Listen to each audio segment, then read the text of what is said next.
Surprise है। Boris, आज के दिन की याद में तुम्हें जरूर पसंद आएगा। तुम तो मुझे पहले ही इतने तोहफे दे चुके हो, तुम्हारा बहुत शुक्रिया। रुको जरा, और भी कुछ है।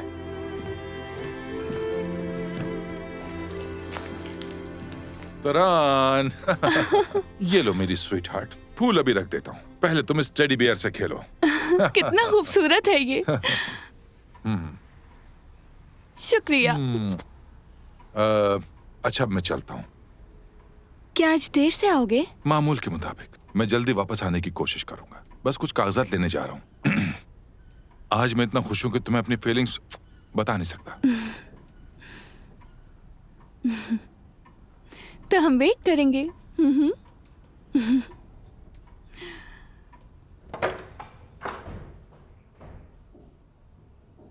अच्छी तरह समझ गए ना तुम?